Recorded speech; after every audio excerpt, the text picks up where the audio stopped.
गीतासार अध्याय 9 परम गृह ज्ञान। इसमें भगवान अर्जुन को उच्चतम से उच्चतम ज्ञान के द्वारा भगवान को प्राप्त करने के बारे में और उनको बहुत ही नज़दीक ऐसा ज्ञान बताना चाहते हैं जो आज तक किसी को भी नहीं बताया है उन्होंने। भगवान कहते हैं, श्री भगवान ने कहा, हे अर्जुन, चूंकि तुम मुझसे कभी ईर्षा नहीं करते, इसीलिए मैं तुम्हें यह परम गृह ज्ञान तथा अनुभूति बतलाऊंगा, जिसे जानकर तुम संसार के सारे कलेशों से मुक्त हो जाओगे। यह ज्ञान सब विद्याओं का राजा है, जो समस्त रहस्यों से सर्वाधिक गोपनीय है। यह परम शुद्ध है, और चूंकि यह आत्मा की प्रत्यक्ष अनुभूतियां करने वाला है, अतः यह धर्म का सिद्धांत है। यह अविनाशी है और अत्यंत सुखपूर्वक संपन्न किया जाता है।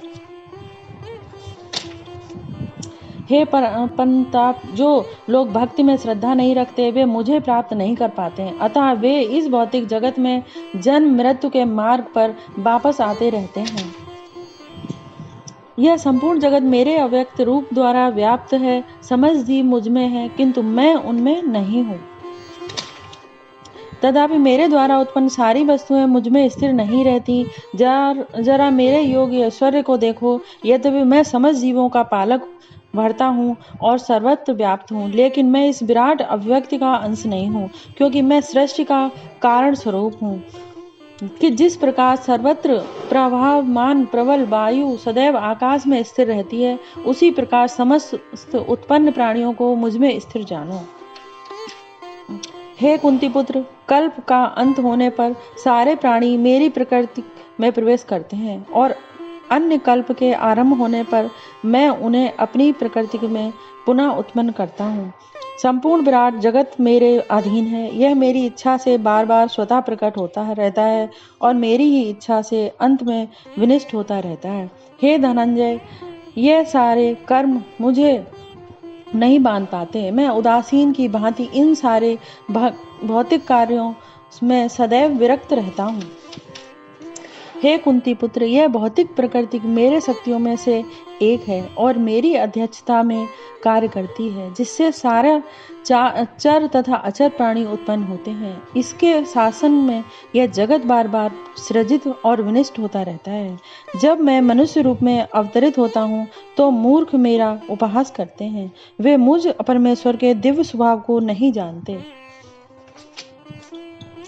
जो लोग इस प्रकार मोहग्रस्त होते हैं, वे असुरी तथा नास्तिक विचारों के प्रति आकृष्ट रहते हैं। इस मोहग्रस्त अवस्था में उनकी मुक्ति आशा, उनके सकाम कर्म त्याग तथा ज्ञान का अनुशीलन सभी निष्फल हो जाते हैं।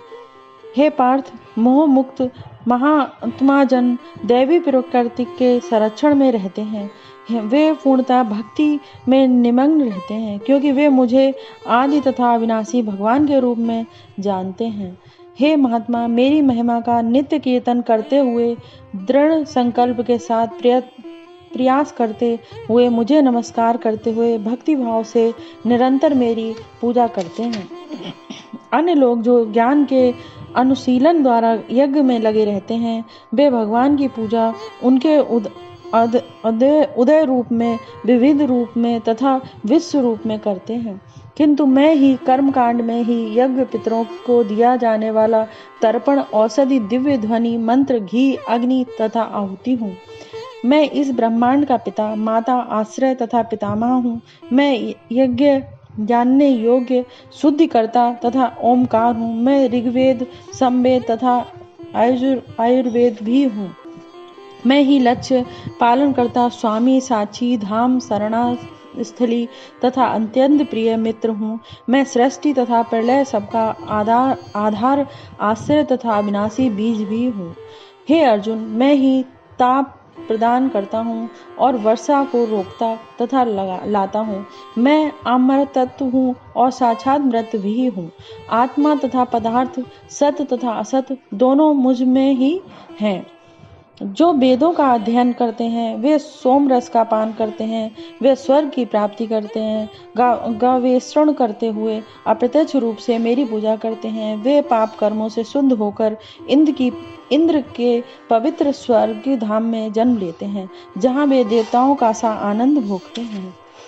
इस प्रकार जब वे विस्तृत स्वर्गिक इंद्रिय सुख को भोग लेते हैं और उनके पूर्ण कर्मों के फल क्षीण हो जाते हैं, तो वे इस मृत्युलोक में पुनः लौट आते हैं। इस प्रकार जो तीनों वेदों के सिद्धांतों में दृढ़ रहकर इंद्रिय सुख की गवेषणा करते हैं, जन्म मृत्यु का चक्र ही मिल पाता है। किंतु जो लोग अनायास भाव से मेरे दिव्य स्वरूप का ध्यान करते हुए निरंतर मेरी पूजा करते हैं, उनकी जो आवश्यकताएं होती हैं उन्हें मैं पूरा करता हूँ और जो कुछ उनके पास है उसकी रक्षा करता हूँ। हे कुंती पुत्र, जो लोग अन्य देवताओं के भक्त हैं और उनकी श्रद्धा पूर्वक पूजा करते हैं, वास्तव में वे भी मेरी ही पूजा करते हैं, किंतु वे यह त्रुटिपूर्ण ढंग से करते हैं। मैं ही समस्त यज्ञों का एकमात्र भोक्ता तथा स्वामी हूँ। अतः जो लोग मेरे वास्तविक दिव्य स्वभाव को नहीं पहचान पाते, वे नीचे गिर जाते हैं। जो देवताओं की पूजा करते हैं वे देवताओं के बीच जन्म लेंगे। जो पितरों को पूजते हैं वे पितरों के पास जाते हैं। जो भूत प्रेतों की उपासना करते हैं वे उन्हीं के बीच जन्म लेते हैं, और जो मेरी पूजा करते हैं वे मेरे साथ निवास करते हैं। यदि कोई प्रेम तथा भक्ति के साथ मुझे पत्र, पुष्प, फल या जल प्रदान करता है तो मैं उसे स्वीकार करता हूँ। हे कुंती पुत्र, तुम जो कुछ करते हो, जो कुछ खाते हो, जो कुछ अर्पित करते हो या दान कर देते हो, और जो भी तपस्या करते हो, उसे मुझे अर्पित करते हुए करो। इस तरह तुम कर्म के बंधन तथा इसके शुभ अशुभ फलों से मुक्त हो सकोगे। इस संन्यास योग में अपने चित्त को स्थिर करके तुम मुक्त होकर मेरे पास आ सकोगे। मैं ना तो किसी से द्वेष करता हूँ, ना ही किसी के साथ पक्षपात करता हूँ। मैं सबों के लिए समभाव हूँ, किंतु जो भी भक्तिपूर्वक मेरी सेवा करता है वह मेरा मित्र है, मुझ में स्थिर रहता है और मैं भी उसका मित्र हूँ।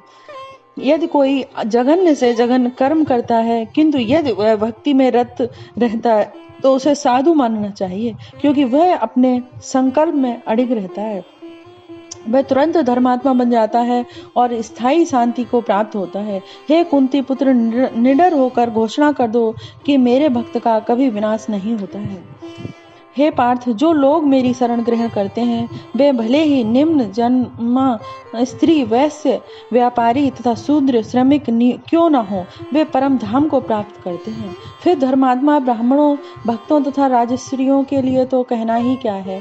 अतः इस क्षणिक दुखमय संसार में आ जाने पर मेरी प्रेम भक्त में अपने आप को लगाओ, अपने मन को मेरे नित्य चिंतन में लगाओ, मेरे भक्त बनो, मुझे नमस्कार करो और मेरी ही पूजा करो। इस प्रकार मुझ में पूर्णतः तल्लीन होने पर तुम निश्चित रूप से मुझको प्राप्त होगे। इस प्रकार भगवान अपनी भक्त को सही रास्ता दिखाते हैं और भटके हुओं को सही मार्ग पर ले जाते हैं। अतः बुद्धिमान मनुष्य को चाहिए कि वह सीधे कृष्ण भवनामृत पथ को ग्रहण करे और संसार में सुख पूर्वक जीवन बिताए। अंततः कृष्ण रूपी परम पुरस्कार प्राप्त करेगा।